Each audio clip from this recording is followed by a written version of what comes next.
willkommen. Hello and welcome to Volkswagen. Thank you for joining us for our innovation talk. Today we're going to take you on a journey to the future of mobility. That's a fair way of putting it, isn't it, Stefan? Absolutely, and the fuel we're going to use is software, because modern software is making the way we use cars ever more comfortable, safer, more sustainable and more communicative. Accelerate, that's the new strategy driving Volkswagen's transformation. And it's got that name for a reason, right?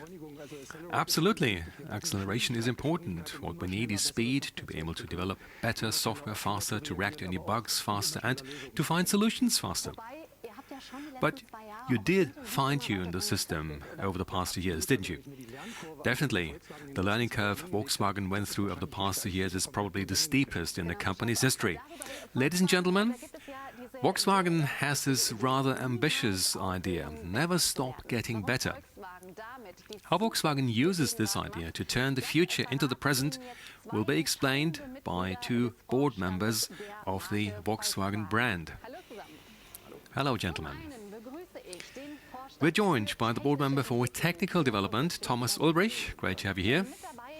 Joining us also is the board member for sales, marketing and after sales. Welcome, Klaus Selmer. Mr. Selmer, tell us, something must have happened. All of a sudden, Volkswagen is seen as a e-mobility game changer. What happened? How did you do that? Well, what happened is what ought to happen in any company. You listen to your customers and work hard. In addition, we gave ourselves a new strategy for the future, Accelerate, including the vision to become the most attractive brand for sustainable mobility. That's the journey we've embarked upon, and the reactions have been quite positive. Now, just how important is software for car makers these days? Well, put simply, these days there is no such thing as a car without software. That's why software is at the center of our development activities, and over the past few years we made sure to put the necessary processes in place. So software as a benchmark for the future. Let's take a closer look at how clever software is already making our cars smarter.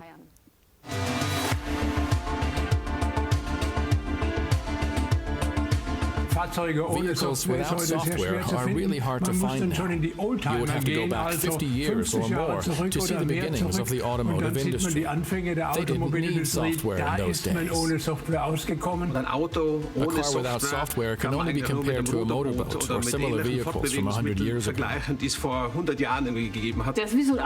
an old brake lane. The car would move anymore. Engine power alone is no longer an indication for a car's performance. It's software that breathes life into modern cars. The new ID.4 GTX uses a whole new hardware and software architecture. As a service platform, it simplifies the exchange of data and functions between the systems. Software is deswegen wichtig für das Auto, weil wir immer mehr Vernetzung erfahren. Und das ist die Zukunft. Das heißt, wir gehen in eine Mobilitätswelt, die komplett vernetzt und in der Connectivity liegt. Und das Einzige, was es ermöglicht, ist Software. Also das ist unabdingbar. Vehicles like the new Golf or the ID family communicate more than new couples. The engine talks to the car to the environment, the car to the smartphone, and the car to the internet. And software is up to the task. Every Golf 8, ID.3 and ID.4 comes with the Car2X technology. The renowned safety test, Euro NCAP, gave the Advanced Award to this feature, a prize for trend-setting safety equipment. Software used in modern cars is a critical factor. We are observing that this topic and this functionality is extremely important to customers. It's Volkswagen's goal to become a leading software innovator in the automotive industry. After all, software is the deciding factor in how people will experience and use their vehicles in the future. Software is the future of cars. So software is becoming ever more important, but you also need the people behind it, the people driving its development. And I mean, Mr. Ulbrich, you weren't born as a development chief, were you?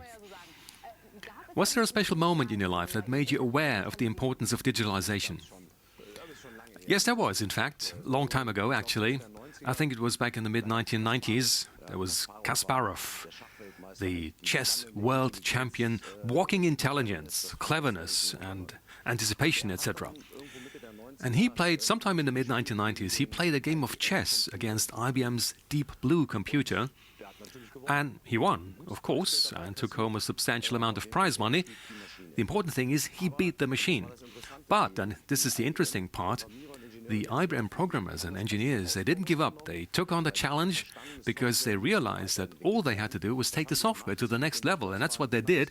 And I think it was about a year later. There was a rematch, and in a famously short game, Deep Blue put Kasparov into checkmate. So software is the key to the future.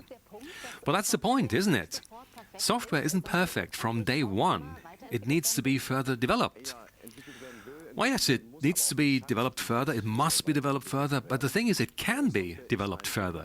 Software is an evolutionary product, and it can always be optimized, irrespective of its current status. Mostly it's a question of speed and who's making the fastest progress.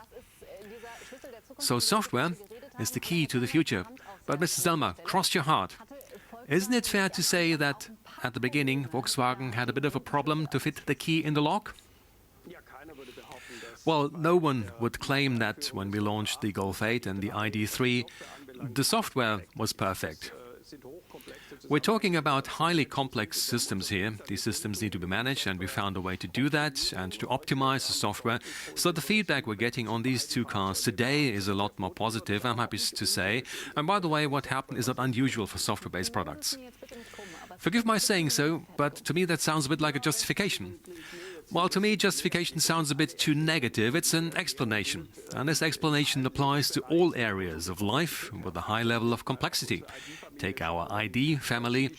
These cars have been designed for further development. We're the first volume car maker to offer over-the-air updates, so we can install updates and upgrades over the air, meaning we can improve the software's performance, make it better, and tailor it even more to our customers' needs.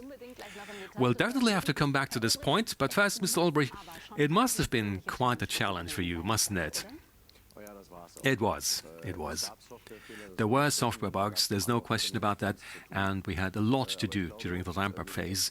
But I think we handled this very openly. We made the necessary improvements because we believe in the potential of the software in these cars. This software offers a lot of potential for the future. Offers a lot of potential. That's also true for the Mark 8 Golf, the most digital Golf ever. Let's take a closer look. How fast is the car in front of me? How quickly is the car behind me approaching? And what's the speed limit anyway? All of these questions are answered by the surround view system in the Golf 8, very much enjoyed by Benny Leuchter, a Volkswagen test driver. The car sees a solid line on the right and a broken line on the left. It shows me if there's a truck in front of me, or a passenger car passes me on the left. It even shows me motorbikes. This is made possible by software. The Golf 8 is the most digital Golf of all time. In this way, it responds to customer requirements and offers Volkswagen's best features. A long tradition in this company, particularly with the Golf. In the 80s, the Golf was launched with electronic injection. In the Golf 2, mechanics were able to read out error codes using direction indicators. The Golf has always been a trendsetter, and now the Golf 8 leads the field in terms of connectivity. No wonder the software has grown with every generation. 30 functions in the first Golf have turned into 1,500 functions in the Golf 8. That's a 50-time increase in 50 years. Of course, this growth in comfort, fun, and technology also requires a completely new operating concept. Switches and levers are no longer enough. But with the new digitized cockpit, the Golf brings the long tradition of self-explanatory operating and display elements to the future. Admittedly, not everything worked perfectly from day one. There were quite a few hitches when the Golf was launched. The Golf 8 launch didn't go well because there were a lot of software problems. This led to frustration on the part of our customers. It's important to make this system very reliable in the future. The current software issues Volkswagen is experiencing with the Golf 8 and other vehicles, along with many other OEMs, are an example of how complex software has become. A challenge the industry and Volkswagen have to face, because the customer requirement of more connectivity, more safety, more individuality, and more interaction with the car probably won't decrease in the future. Volkswagen accepts this challenge and offers its customers a completely new spectrum of functions and online services. This versatility is an opportunity. It revolutionized the way we drive and will continue to do so.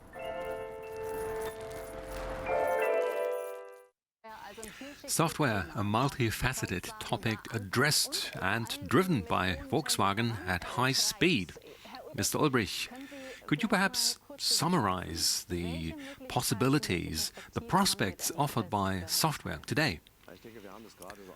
Well, I think we just heard about some of these possibilities. Software is about vehicle safety, but it's also about quality of life. Things like air conditioning, completely different today from what it used to be, or entertainment features, or possibilities we just didn't have in the past. Take the augmented reality head-up display, for instance. We're the first car maker to offer that in these classes. That's state-of-the-art technology, not easy to handle at the beginning, but it creates possibilities for our customers that we wouldn't have without it. Mrs. Selmer, does this put Volkswagen on a par with Tesla in terms of e-mobility and software? Well, this comparison with Tesla is always highly interesting, but it's also a bit beside the point. Let me emphasize at the outset that we do, of course, respect Tesla. They accelerated the transformation towards e-mobility and connectivity for the entire automotive industry. There's no question about that. But Tesla started with a clean slate. Whereas we produced over 5 million cars last year, 10 times as much as Tesla in the same period. We're different. It's a bit like modifying an existing building versus erecting a new building on a greenfield site. I think we're doing a good job. The big advantage we have is the scalability of our platforms, the MEB platform in this case. And quite a number of people, in fact, say that we're setting the benchmark for the future here. Mind you, not just within the Volkswagen Group, even outside the group, there are brands who use our platform to transform their business towards electromobility. Volkswagen is one of the car brands in the world with the highest volume. The company's size and maybe even the sheer number of product lines, could that also be a disadvantage in terms of software development? No, I wouldn't say that, because, you see, software is scalable. Klaus here just mentioned that potential. And this potential is even more relevant for software, because once the software is ready for use on our cars, it can be used across all product lines without any changes or modifications. You're nodding? Do you agree? Of course I do. That's our big advantage. Scalability means cost reductions, means attractive prices for our customers, which means for us at Volkswagen that we can offer software-driven e-mobility and connectivity to large parts of the population. So you're retrieving e-mobility from its niche and put it into the volume market. That's a lot of balls in the air, isn't it? Well, you can say that again. It's a fundamental change process for our company. We need to consolidate and change a lot of things. We're going through a transformation phase. We've taken the first steps, and I think we're well on track. Yes, some great opportunities. Sounds very interesting. What opportunities does that create for your business beyond the established car business? Well, the established car business in the past, we developed, produced and sold cars, and our customers use them for mobility purposes. In the future, our customers are going to buy, lease, share or rent cars, maybe just for a weekend, and we can use software to provide them with additional functions. Over the air, that's the important word here, whatever they need, say a longer range, more acceleration, heated seats, a heated steering wheel, a navigation system, you name it. There are lots of functions that we can activate for our customers in the future, depending on what they want and what situation they find themselves in. And there are platforms for this kind of service too. And incidentally, we also find that people don't necessarily want to buy or lease a car. They just want to use it for a short period. And that's where WeShare comes in, with its established organizations in Hamburg and Berlin. And we find that a lot of people just want to drive a Volkswagen whenever they feel like it, whenever they have the time, even if it's at very short notice. And WeShare is so exciting that we decided to take a closer look. Car sharing is gaining popularity. The corona pandemic has slowed the demand and therefore the expansion of the WeShare fleet. But after a mandatory break, things are picking up speed again. We launched WeShare in Berlin about 2 years ago. This spring we expanded to Hamburg. Of course, we are looking at other cities as well for future expansion steps. We'll start inside Germany, but there are exciting European locations outside of Germany too. For example, we're looking at Spain, Italy and France. All new vehicles are members of the ID family. Due to their software architecture, they are particularly suited to the car-sharing business model. Up to now, they have been fitted with an additional telematics controller, but that will end. Starting at the end of the year, the ID3 and the ID4 will come standard with a telematics controller, and that opens up completely new business models for us. For the first time, we'll be able to offer peer-to-peer car sharing as part of the WeShare mobility platform. To us, that's a first step toward the goal of turning every Volkswagen into a sharing fleet vehicle. The conversion from a standard model to a rental car is mostly a digital process. During the development of WeShare, we spun off a self-contained unit called UMI, Urban Mobility International, which develops, rolls out and operates new mobility projects for Volkswagen. The company has just over 80 employees. More than half of those are software engineers. So we are really a software company. WeShare benefits from the company's know-how when it comes to improving the service. Of course, a new product like this can be strongly data-driven. So all the data we gather from the telematics system and customer behavior are stored in a data lake. We try to learn from this data and use it for the future. For example, we use this data for preventative planning. The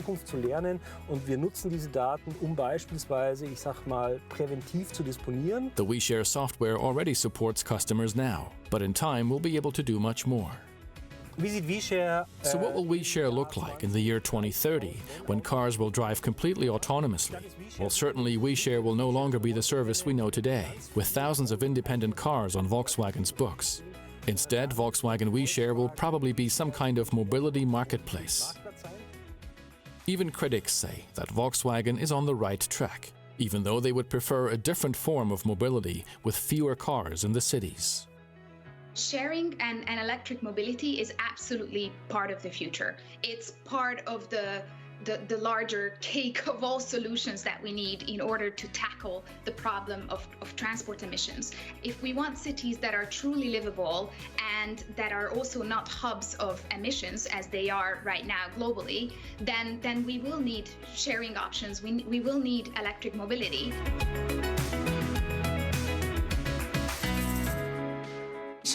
WeShare. Smart software converts any normal car into a car-sharing vehicle. That's clever. But how is this connected to the business model 2.0 from Volkswagen? Well, simply to take a car that, of course, satisfies mobility needs and to tailor that even better to customers' needs. As I've said, the two buzzwords are over-the-air and function on demand. Using over-the-air, you can continually adjust software.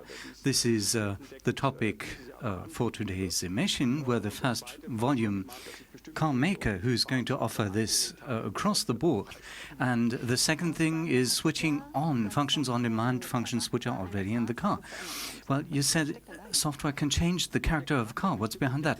Well, the character of a car, that's determined by you, the customer. Certain references you have in a car, the seat settings, the steering wheel, the radio station, and starts with these and goes much further. So software helps to tailor-make the car to your needs. The interesting thing is you can move these settings from car to car as you move from car to car. So as I move from a convertible because the weather's nice, then you need something rugged for the mountains, and you've got the same settings you take along with you. That means my personal look and feel can be taken into the next car. Exactly, that's the idea. We know this from many other areas of life. Now it starts happening for cars as well. The term above everything is individualization. Precisely what I want needs to be found in every car I use. Well, that's really cool.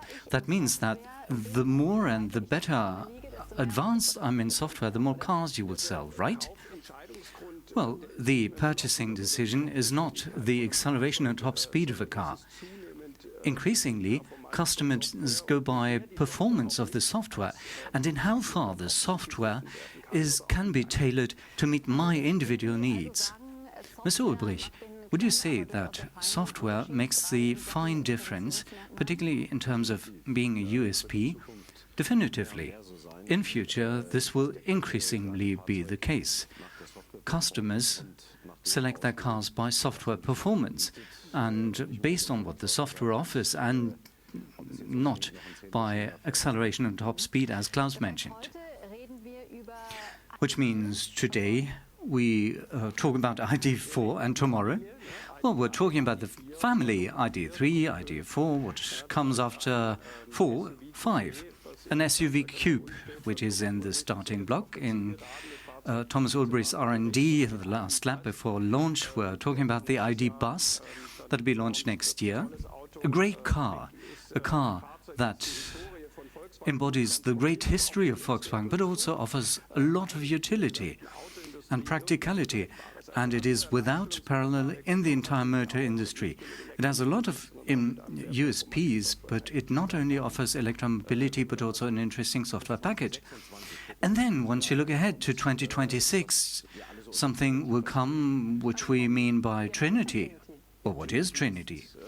Well, Trinity is the next leapfrog advancement. It will be a platform leader to lift both e-mobility and software onto an entirely new generational level, driven by our origins factory here, the plant in Wolfsburg, and based on an entirely new software stack that will be able to handle everything right up to truly autonomous driving, which will come a couple of years later, but it will come. Now, taking stock, I've snapped up a lot from our interview. There's a new learning culture, I've heard, new software, of course, a new ID family. Have I forgotten something, Mr. Zellmer? Well, mainly what that software will do to this company. Talking about the business case 2.0, the entirely new business case, totally different organizational structure with different earning power and a new sales potential. Functions on demand, the updates, the upgrades we'll be able to offer to customers, the mobility systems. And we see 3-digit million amounts waiting to be tapped in the market, and for a customer that's an interesting aspect. Which means we're talking about a customer journey, a new work culture. Yes, of course, we know that from software companies. Their workspaces look different, and that is going to happen at Volkswagen in our corporate culture. We need to become more agile, more customer-centered, but we're on a good trajectory here. This sounds, to me, like this new plus in terms of functionality would mean a lot of work and effort too, to have more people who help you in developing this. Well, of course, this requires a lot more people joining forces and generating that. You've founded a software project company. Yes, we've formed a software project company and staffed it. And here, since we're talking about corporate culture, working as such looks different. It's no longer today that you say today, well, in 3 days we'll have finished this or that product. You're talking shorter cycle. You can imagine this in terms of a 3-month period. The entire team comes together, aligns, that's our common purpose, and follows through with it. And then it breaks it down into tinier fragments, and the 3-month marathon is broken down into more manageable work packages, which are called sprints in agile working. And so work evolves. Is it working? Yes. All right. So we've cleared that up. It sounds really, really good to me. Sounds like Volkswagen would become a really good software group. Well, you know, if Volkswagen were to become just another tech giant, this is surely not what we want.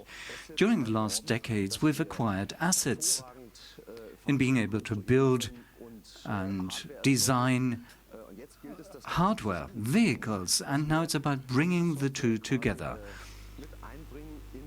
merging the software with the excellent products we had in the past already, and that is our main objective. This is our daily doing, and then we'll be able to offer the best of both worlds. And we'll get closer and closer to our customers, because we're all aware that cars of the future have to offer the same convenience as products of consumer electronics. Exciting. I, as a customer, Mr. Selmer, I'm looking forward to what the future brings. Well, I'll be excited to meet you on the roads in a wonderful ID3, ID4, something else from Volkswagen. Well, we've got a beautiful car here. I'll take that to drive home with. And is still that very much in the future or tangible reality? Well, the reality is here today. We get feedback from the market, looking at the sales figures I'm responsible for. This year, 450,000 cars will be sold with plugs, whether that's a plug-in hybrid or a battery electric vehicle, a BEV. So demand is there. We can't build as many as we'd like to sell, and I'm quite pleased with the way things are turning out. We've talked about the over-the-air updates a lot now. Now the time's come to have Everybody knows it from their cell phone. It needs an update. That happens through the data network and is best done at night when you don't use the device anyway. Soon it'll be the same with cars. Every Volkswagen will be delivered with its current software version. Over the course of a car's lifetime, things change in the car's environment. The navigation system needs new maps. New apps are brought to market. Therefore, vehicle functions are optimized. To accomplish this, vehicles of the ID family use over-the-air updates. Using a mobile data connection, they get the required data packages and automatically download them in the background. The installation is done as soon as the driver agrees to it. In the same way, customers can activate new functions in their ID models. This includes upgrades, with the required data security, of course. Whatever the future may bring, such as new charging possibilities, the ID remains compatible. Using the over-the-air technology, Volkswagen can update a vehicle's functions without the need for a visit to the shop. In this way, every car owner benefits from continuous software development on a regular basis. That all sounds just perfect, but also highly complex. Not just in terms of engineering, but also organization. How do you make everything align so smoothly? Well, organizationally, we have to be extremely quick, as Thomas Ulrich has said. In even shorter cycles, we need to make things happen. There's an organizational unit, ID Digital, and they not only have the job to plan things going over the air, but also gauging what we need to be able to do the next step for customers after an update. And what...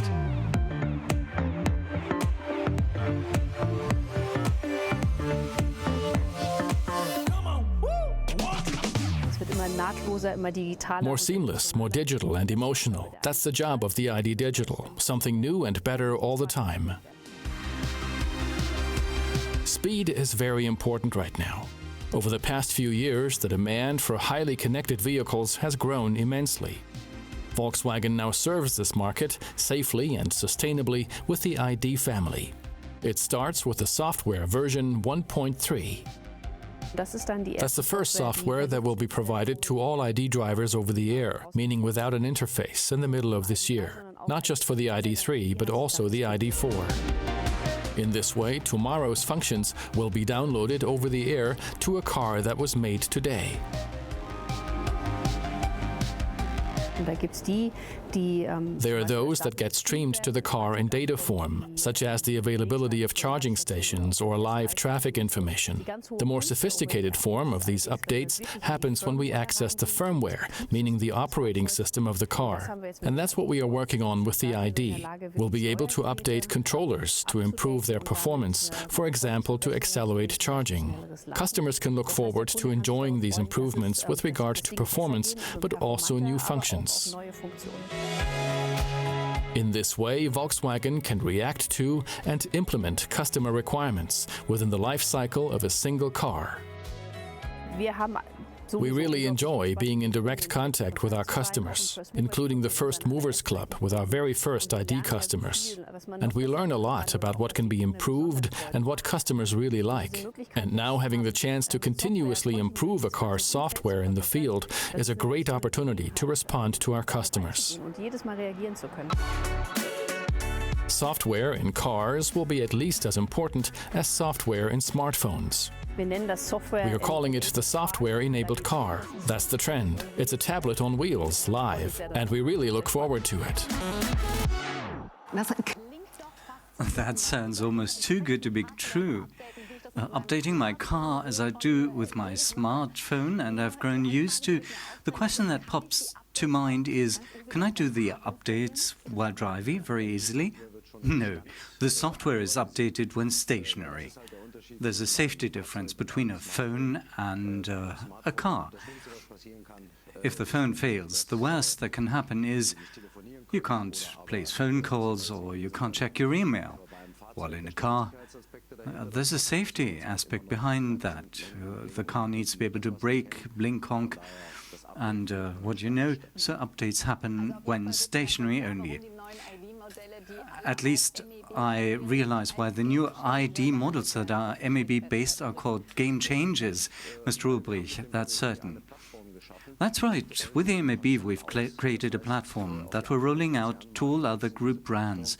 So they'll be using the same technology, having the same technological possibilities. Sounds like a real win-win situation, not just for me as a customer, but for you as a car maker as well. Certainly.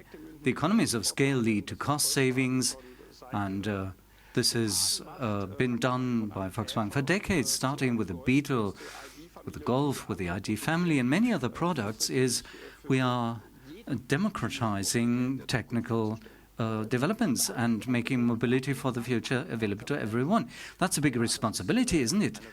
Well, yes, of course. It's an exciting job, but we've learned a lot with the MEB, the ID3, the ID4, and we're continuing to implement things to make it happen. We've realized that software is key, and we'll do it. The key is the right performance software. And I hear clearly software competence is the DNA of Volkswagen. Thank you, Klaus Zermer and Thomas Ulbrich, for taking the time. Volkswagen.